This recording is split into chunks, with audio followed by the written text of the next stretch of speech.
You know, we're supposed to have makeup here. You know Okay, that? do the intro, man. Just do the intro once. Yo, give me the Him? phone. Just practice the intro. No, he must Yes, give sir. me the 1, 2, 3. The clap. You clap. Flipping out. No, forget the crap. Just do it one time so we know what's going on. Just do the intro one time so I know what's going on. Okay. Just look at the camera. Just the practice. Go. Okay. Look at the camera. Stop moving. I'm Okay. doing now. That's the camera. Go. Yeah. Good afternoon, good evening, good morning, depend wherever you are in the world. This is Off Script, your most authentic podcast in the world. Your main man, Rush, and here we go. And you're here with Mr. Anon, aka Mr. Anonymous. Rook, but not crook. We're all here today. It was a bit rushed today. We came in a bit late, so quite a bit of activity. I wonder why. Let me get to that. So basically, me and Mr. Anon, we drive in the morning every day together. And this morning, I was waiting in my car for like 10, 15 minutes, and he just wasn't telling me why he was late. So what happened? Oh, come on, everybody knows why. Why is that? The water here is a bit rough. It's a bit hard. So I have products. You know, Yeah. my precious hair. I use a special shampoo, Yeah. Okay. a special conditioner. Isn't that expensive? I mean, the hair, losing hair is also very expensive. That's why you I know? cut my hair off, you know. I don't want to spend money for shampoo. So are you saying you're bold? Mr. Yeah, Rush? I'm bold. You cut your hair or the hair fell off? Like, what was it? Same, different question, same answer. He's So bald. you don't have no hair now? No, I have head style, not hairstyle. So I have no hair. I don't spend head and shoulders. It costs a lot of money, you know. So you're saving money not using shampoos? Shampoo, yeah, shampoo costs a lot of money. So I decided long time ago I'm gonna have a bald head. Did you decide that or your hair decided that for you? I think both. I think they were aligned with At each some other. point I have to cut my hair. At some point my hair doesn't grow. But don't worry, you know, off script, we will soon be doing well and we will sponsor you a trip to Turkey. You can get brand new hair, long hair, you know, you can whip your hair back and forth. So yeah, we will inshallah when the podcast does well, we'll Yeah. sponsor a trip for you to Turkey. Only hair? I mean, well, if you want the beard too, we can do that. Beards or thick If lips. you want chest hair, they can, you know, they can do the implant for your they chest do, hair too. They do thick lips, big bums. You know, So you want to Nah, do all nah. of that? You want to do a complete makeover? they do your stomach. You want to make do the yourself- lipo section? Yeah. Get the six pack. Okay, great. All right, You get a one pack, not 6. take off the fat. No problem. But we will go to a Turkey one time. What do you think, Mr. Rook? It's a good idea to go to Turkey. For sure. You know, there's other places now. Iran is doing a good job of hair, teeth. There's Lebanon. I think Turkey's a nice holiday overall. Yeah, I want to go mainly for the holiday, A not for the holiday, hair. yeah. But, you know, So there are other places that you could also go to. I don't want to change anything about myself. I want to stay where come on. Even positive change. Well, if it's fake, it's not positive. I mean, but we If do it's see. artificial, listen. If it's artificial, it's not right. for me. No, but I do see some people now, like at work and other places, they've had their hair transplant. I see them, you know, they're combing their hair back now. They've got the confidence back, so it does look good on them. So whatever you see on people, you wanna copy it? No, I want that for Imitate you. I just want to see it. I just want to see I you know with a what I comb. want. I know what I want. Don't worry about me. Don't decide on what I want, nigga. Please. All right. So let's talk about today's topic. What are we gonna discuss today, Mr. Rook? Do you wanna go ahead and start? Today, since we're abroad, I want to bring back conversation, the topic of how to get to the Middle East, how to get to Saudi Arabia, how our adventure was, and if someone wants to come and join us, what is the right procedure? What do you mean how to get here? By plane or by boat? Like what? I think you mean maybe getting a job. You know, Getting a job, job. getting a Sorry. job, man. form application. I thought you were talking about how to get here, either by plane, by boat. I don't know any other way. Well, there's some people that are walking here, long distance. I think from Africa and Asia you can do that, but from Europe, I don't. It's blocked off. It's a Also, very especially long- for us, it's a very we're long- islanders. Journey. Mr. Right. Yeah, he's talking about legal way of getting a job here and migrate here or settle here as an expat, as a teacher. I think that's what he's trying to say. Thank you very much. I think I got that by now. Thank you. Thank you Yeah. for clarifying that again once more. But so let's You're start with you. welcome. You're Let's welcome. let's start with you, Mr. South Africa. Yeah. What advice would you give to those in South Africa looking for a job in the Middle East? What should they do? Should they just take a flight and come here and start applying here? What's the procedure? What advice would you give those people? I think before we talk about advice, getting here, it's important to mention that if you have 4 years experience of teaching, it helps a lot to stand a chance to get a job in Saudi if you're South African. So give yourself 4 years of working back home, and that will put you in a good position for the agents and to place you in an international school. And yeah, so Where'd you get the agents? Sorry, Mr. Rock, I just cut you off. Where are the agents? What's the procedure? Okay, I've got my 4 years of experience. Yeah. What do I do next? Do I go online? Do I start applying online? What do I do? yeah, there's so many ways. There's so many ways. I think if you have an account in LinkedIn. Also, there are other South Africans agents. You can find them in the newspaper on the classified pages. They are, People are still using newspapers? yeah, Wow. newspaper. We are not all in the same pace of digital Yeah, technology. digitalized. Okay. Yeah, so you can get that way. So there's some job expos, teacher jobs expos. Okay. Also, don't forget if you type off script in this podcast, I will give you the context of who There to. you go. There we go. That's a good way to Yeah, plug in. yeah, So That's it. any South African out there looking for a job, just Yeah. comment on our Off script. podcast off Off script. script, yeah. O/F/script. And I will drop down the phone number, email, and the name of There you the go. agents that you can get hold of. And you Is can this even- free of charge? Is this free of charge? It's Is a this free of charge. You don't pay anything. Anyone who asks you for money as agents, he's a liar. So Wow. these are authentic people. I'm gonna link you with, and I'm gonna be of your assist. Is this for South African? only South Africans, or can other people also contact you? I think I only qualify to talk about South African first. So you guys, you can talk about Londoners and other people. Okay, so let's talk. Birmingham's. Let's start with you, Mr. Rook. Yeah. What advice would you give to those in London trying to move into the Middle East? What's the procedure like? What do they do? To be honest, I think the best way to do it is group chats. There are group chats that you can get yourself into. So you message people on LinkedIn, on Facebook, and then you try to get yourself into WhatsApp group chats, which they regularly post adverts for these jobs. I think that is the best way. That's how I done it. And it's quite easy to get into these group chats as well because they're always sending, they're linked all over the place. So it's quite easy to get in. And I think the hardest part isn't applying, it's adapting to once you come here. So making the decision like whether I should move or not, or are you talking about once moving here, adapting to the adapting to to the here. culture? Yeah, adapting here I think is much harder than initial applying, getting in. Because once people come here, I've heard that majority of the schools, they say after 2-3 months, the Brits, they want to go back. Just to add a point on that, you also have Facebook groups. Yeah, Yeah. of course. So if you're on Facebook, just write down or just search for teachers or SA. They call themselves surfers. So surfers work in Saudi or surfers in Middle East, and you can ask in a group that you're looking for a job to work in UAE. That's also can help. For Okay, you to get a well, I job. mean, Facebook is kind of old. I think over 30s and over 40s are using Facebook. I think these days LinkedIn and just directly emailing the schools is also a good idea, because what you could do is use ChatGPT, as we were talking about AI. You can literally go whatever city you want to go to and type international schools within this city, and you can get a list of all the international schools and directly apply. I think that would open many more doors, because not every single school advertises online or they work with an agency.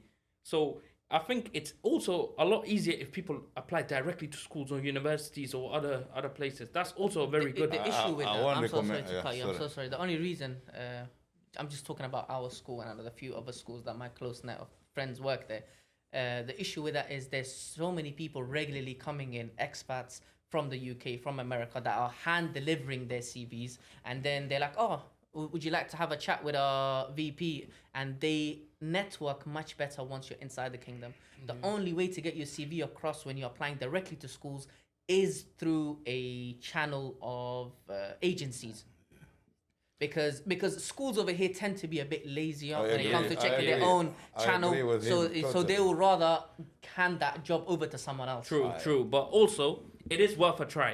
Yeah, definitely. You don't lose anything. Yeah, you can apply to 20 and even if one gets back, that could be your opportunity. Yes, for sure. Because I'm giving advice to those who've never stepped a foot in the kingdom. Yeah. They're abroad. They're deciding on whether to apply or not, and they want to see if there are opportunities out there. Yeah. So one of the easiest things you can do is to apply directly and see what the responses you get. You never know. Some schools. I won't recommend directly because that's, you know how many CVs are being For sure. dumped by HODs.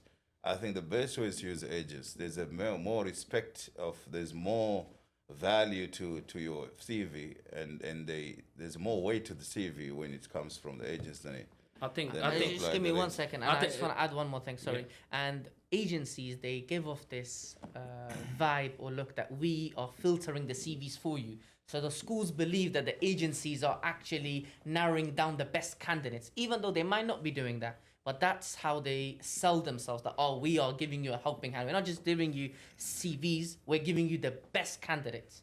I think you two are talking about agency as if you two are invested in an agency or you have your own agency. You're trying to, Well, at the Mr. end of the Rush has podcast, one and in Mr. Cape Rush Town. especially, He's already got he one in started Cape with an Town. agency. He's disagreeing with me, so maybe you do have an agency out there. Do you and have you're an tryna- agency? You're going to plug in a podcast or something. No, I know people that are agents. So There we go. I think agencies are Commission. paying He's him getting some commission. He's commission. getting commission. no, there's no any commission. I wish they give me kickback when I provide them with a CV or something. Yeah. Well, I have another question. yeah, sure. Do you think the salary that we get here is enough, or do you need to do part-time tutoring? It all depends on your expenses, your current situation, how what expenses you have. So salaries vary across different schools, across the different cities.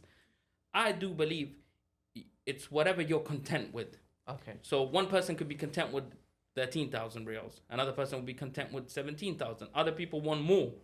So it all depends on what you want. But the most important thing is to not accept the first offer that they give you. Okay. Is to negotiate your offer. Did you do negotiate that? the offer. I didn't do that because my very good friend was telling me, hey, accept it because we're both going to the same place. So we don't really, we're not looking for the money right now. We're looking forward to working in the same school. So we didn't really negotiate. But I know other people who did negotiate. Yeah. And they ended up getting better packages. But alhamdulillah, I'm happy with whatever I've got. Alhamdulillah. So one advice would be, once you do apply through agencies, through applying directly, is to negotiate your salary. For sure. Nothing here is fixed. It's not a supermarket where there's fixed prices and you can't negotiate. Here you can negotiate your salaries, definitely. Yes, and if you like advice from off script guys like us, you can forward or you can have a discussion with us through our link, and we will advise you how to negotiate your just your comment. contract. Just comment help in the comments, and one of us will get back to you. We'll get back to you. We'll advise you which contract you should take and how should you negotiate. Of course. Yeah. Now, apart from teachers, there are other sectors that people come in. There, people come into finance. People come in as doctors. People come in as engineers, as managers, store managers, hospital managers. What advice would you give those guys? Now we were focused on teachers. Yeah. But why? What about those guys? I was just about to ask you that question. I heard your phone call. I was going to the toilet and I heard you talking on the phone, giving advice to someone else. And Yes. I'm pretty sure it wasn't a teaching job. So what advice did you give this individual? The person that was applying, I think I would give different advices depending on the religion you are in as well. So if you are a Muslim, if you're a Christian, I'll give different advices. And if you're coming here for money, if you're coming to settle down, different advice. It all depends, as you mentioned, on what are you here for, what are you content with. My friend is a non-Muslim. He's from Nigeria, big guy. He's coming with his dog. He's not married. He's got a fiance, and he hadn't researched himself. And he was asking me these questions. I said, no, it's not as bad as it used to be. You can have a friend over. And then I also spoke to him about his salary. So the package they were giving him was much better than us. Yeah. But however, because he's a Christian, he would be better off living in a compound with like-minded people.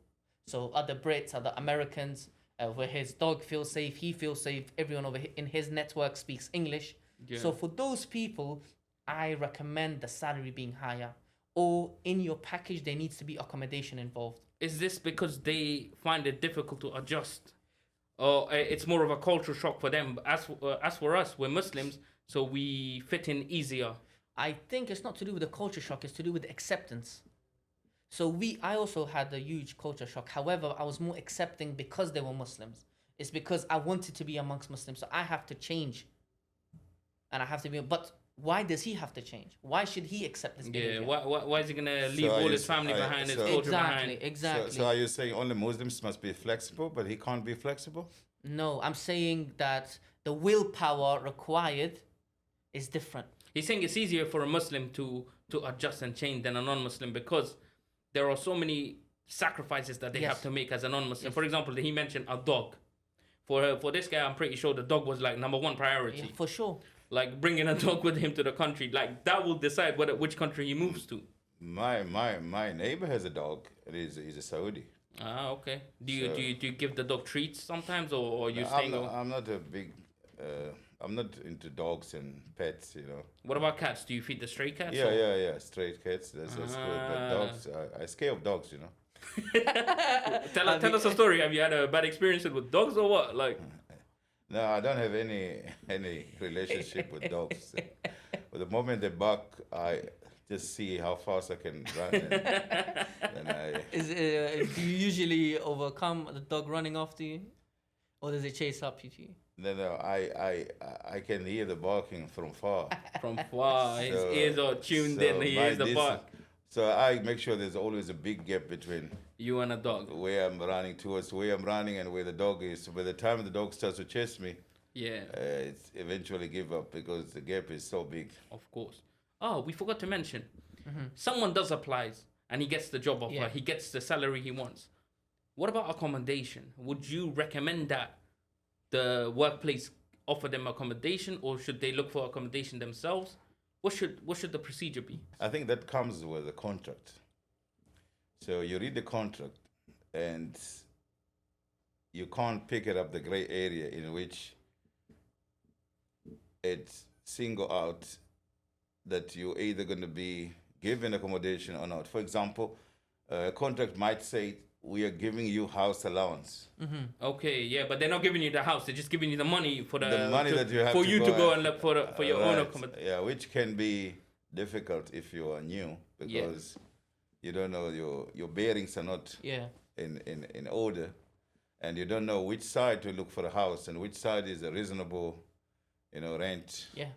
So that can be difficult. But if they include the accommodation, it can be. Advantageous. Yeah, it can save someone's time and effort, because looking for accommodation, Mr. Rook, I know you have this habit of looking at different accommodations every other week. Yeah, I do. You've been going around looking at different. How is that been? Extremely time consuming. It's extremely time consuming, and to be honest, our standards are different. Our style, way of life, which area we want to be in. As a family man, it's different. As a bachelor, it's different. As a dog owner, it's different. Yeah. So it just varies on your situation. But me regularly, whenever I'm bored, whenever I'm sitting down, have nothing to do, or when I'm waiting for Mr. Anon to come downstairs so we can come here to the podcast, I'm also always going through these channels looking for new apartments. Let's talk about Mr. Rook. How are you finding these accommodations? Are they advertising them, or are you just driving around street to street? Looking for empty apartments. How do you know there are apartments available? What process are you going through? This was actually a process that Mr. Rash taught me. It's the driving one. I'll come to the advertisement later, but the driving one is the funniest. So what we tend to do is we drive around whenever we like an apartment. We like how it looks. We look outside of the building because in Saudi we have the AC culture, and all the ACs are outside of the house. So like the window ACs. Yeah, the window ACs are outside. Even the split ACs, they have another part which is outside of the building. Yeah. So I would see if there's a place that has a missing AC. Then I'll know there's a available apartment. And And then I'll go and I speak to the security guard. or the Haris. as Oh, they call it, yeah. they call it the Haris. Haris is just a name the Saudis use for the guard.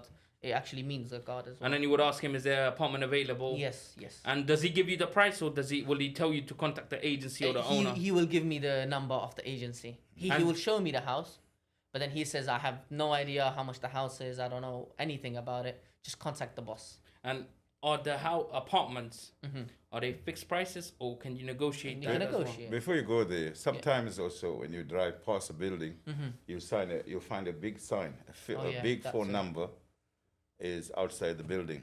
That is a sign that there are some flats available. Yeah. If you don't see any phone numbers placed outside of the building, that means the building is fully occupied. So you don't have to ask. So you look for this big poster. Of phone numbers, yes. Is the poster in red, yellow, black? What different color am I colours. looking for? They are of different colors, but you'll see a big sign with the big phone numbers, 056, whatever.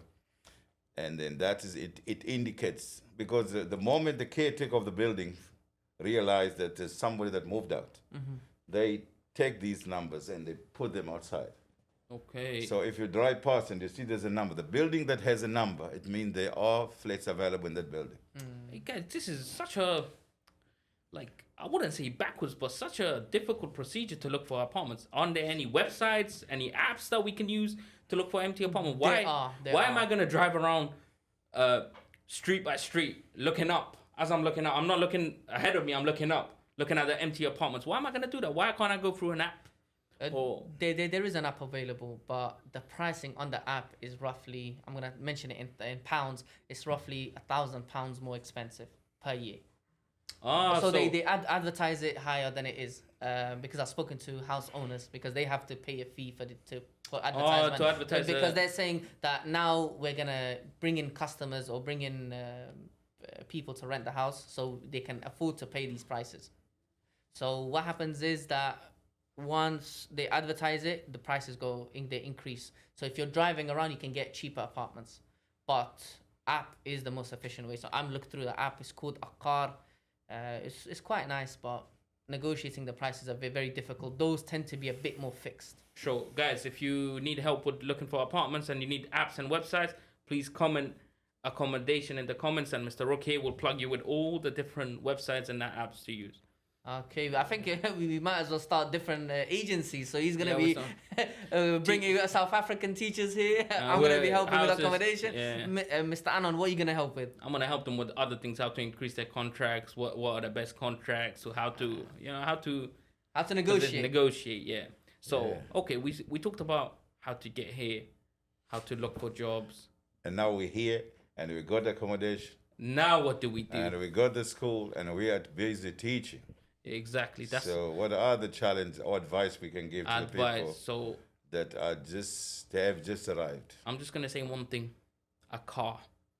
A car is the single most important thing after you find accommodation, because obviously you can't be sleeping in the streets. So once you find accommodation, you need a car. Man, I'm conflicted. I would say a car is more important than a house. Because you can sleep in a car. You can sleep in a car. But once you have the accommodation, you can't go anywhere. It's like you're missing your limbs. You don't have legs. You don't have arms. Yeah, because you see some of our colleagues who don't have cars, you see them riding scooters.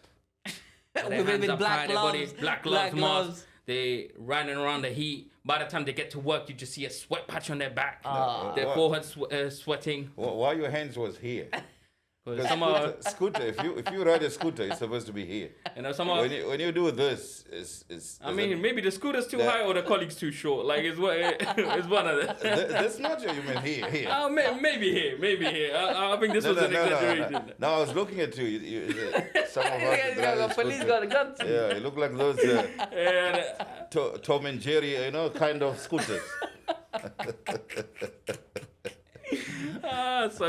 So a scooter, it's not practical if you are gonna travel more than 20 minutes. Impossible. 30, it's in the heat, in the summertime. After 10 minutes, I think it's impossible. Saudi is a very hot country, especially when you're living in this side of the world. Riyadh is a bit, in the winter, it has nice weather, but Jeddah, it's hot all year round, to be honest. So now that we're here, Mr. Anon, what can they expect? So apart from the car and accommodation, what else is the next focus? Okay, so once you have the car, and accommodation. Of course, once you have the accommodation, make sure you have ACs. You can't survive in the summer without the ACs, so make sure you have the ACs. You have your furniture sorted, and then that's when you settle in. Technically, Don't buildings have their own AC? not all of them. Not all of them. Okay. We had to buy our own. Yeah, we did mention that one of the ways to look for an empty apartment is to look at from the outside AC. and to see if there is a AC. window AC, if there's it's empty. Obviously, the newer apartments do have ACs. There's one thing we forgot. What? Go ahead, remind You us. go to your building, you go to your car, where you going to sleep? On the bed? On the floor? I On mean, the floor? Depends You where need the bed. Where do you buy the bed from? I'm not gonna give free. No, advertising. I'm not gonna give that advice because once I plug in the shop, once the demand goes more, the prices will go higher. Exactly. So the prices will Again, go higher. Go to you need to IKEA, scream guys. help again. You need to Yeah, guys. help bed. Guys, if you need to go to bed, go to IKEA.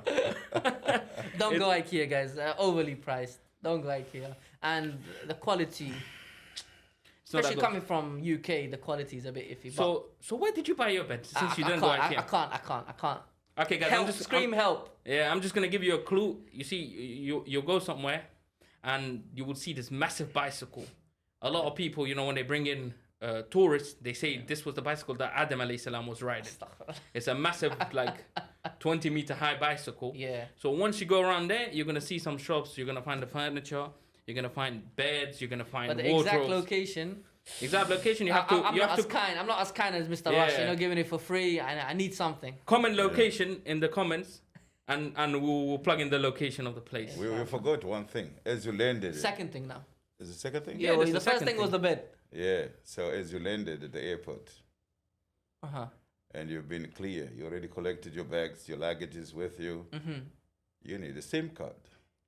Oh, SIM card. that's- Otherwise, you're disconnected to the rest of the world. Yeah. And you're searching for accommodation. You're searching for whoever come to pick you at the airport. If the school have sent a driver from HR department, how are you going to get hold of? How is he going to call you? Maybe he's So holding you a need- big sign to say Mr. Rush. Again, like this. Mr. Rush, or maybe he's told Mr. Rush, and you see the sign and you go. I mean, that's not too difficult. I But think the best thing is to get yourself a SIM card. I you even have a better solution than that. Yeah. So now you have these eSIMs, these apps. I was gonna say. You can that. download certain apps that before you land in the country, you Yeah. buy the SIM, eSIM. Right? It's an electronic SIM card. It's not a physical SIM card. Mm-hmm. And the minute you land in the country, you have the data already in your phone. So where do And you this is buy, what I do. So where do you buy that from? You It's see, all online. guys. Comment SIM in the comment section, and I'll plug in the app for you No, guys. no. I think this is something I important. think we need to open up a website. There's too many. Yeah, Help. so comment SIM, guys. Comment SIM, and I'll plug in the app for you. Anywhere you go, you can get an eSIM straight away. Right at the airport, you can Right. get Yeah, one. but as you arrive, Yeah. the SIM card activates automatically. Yeah. So you buy it at your home country. So this is why I do when I travel to different countries. Yeah. I already have the SIM card, so I don't need to go through the hassle of going to the airport, getting bumped off by the airport prices, Yeah. because they hike up their prices at the airport.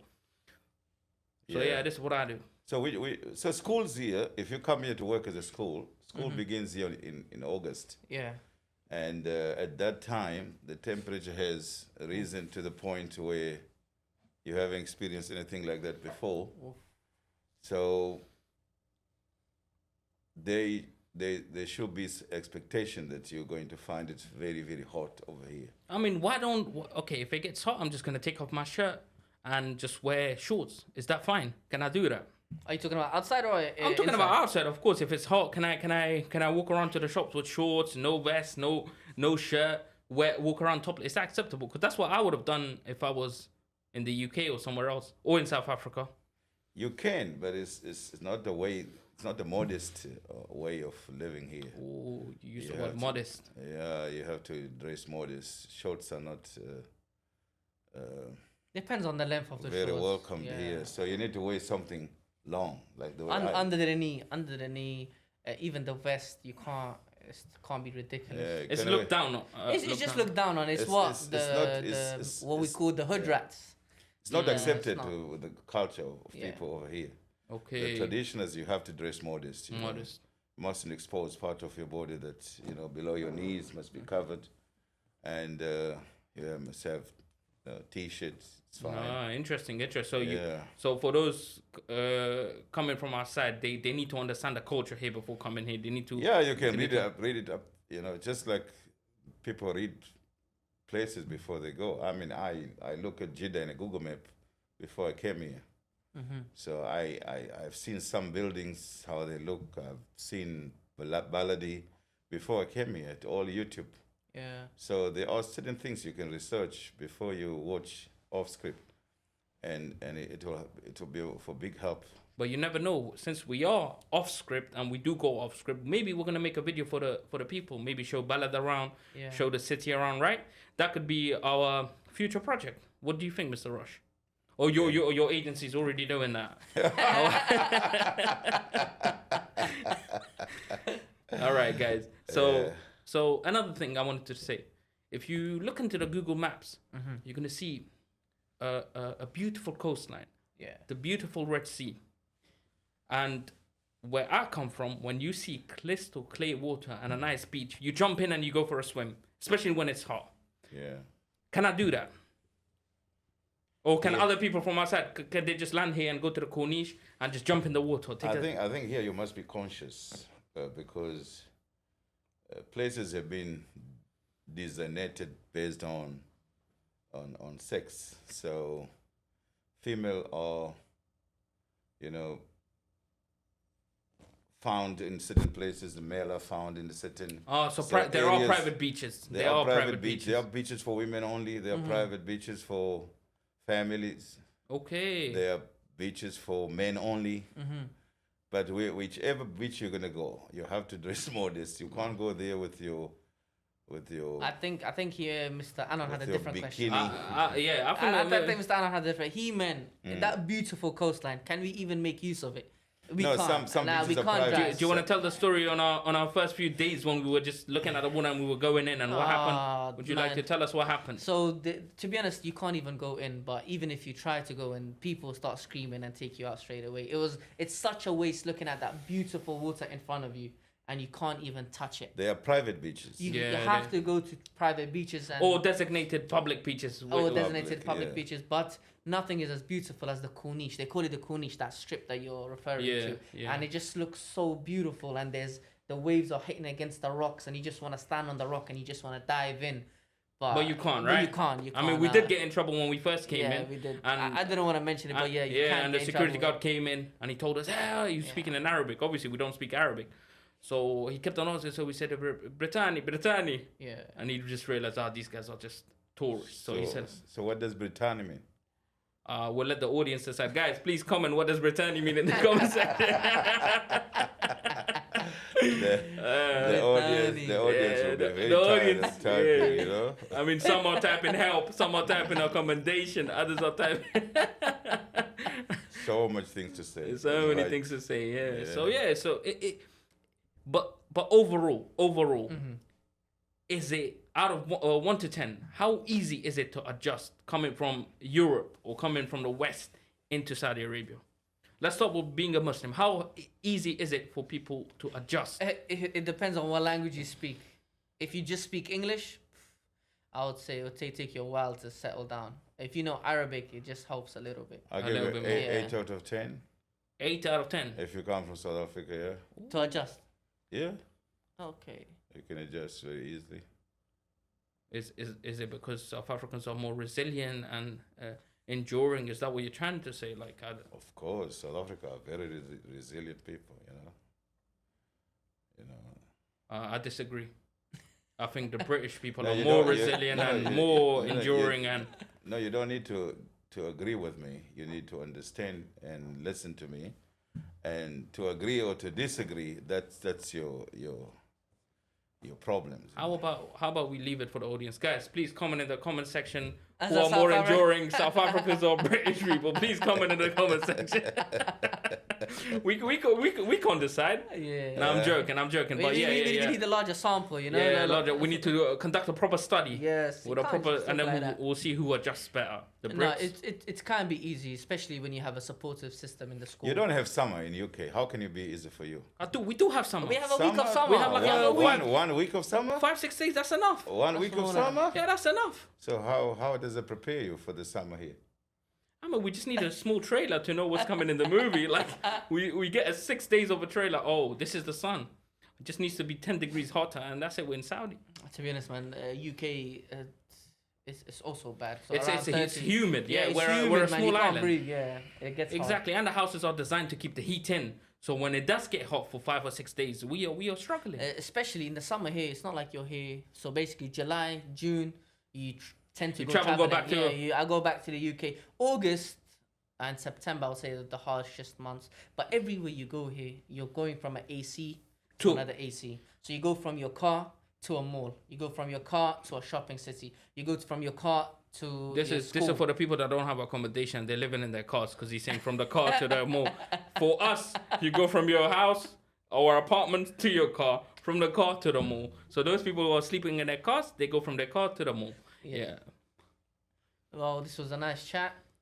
We'll see you guys again next week, same time. Adios, and we'll talk about something else. Okay, guys, make sure to like, subscribe, and share, and scream and help. please do comment in the comment section. Okay. Yeah, that's the most important. Comments. Comments. Thank you very much. Salaam Have a alaikum. wonderful day. Salaam alaikum.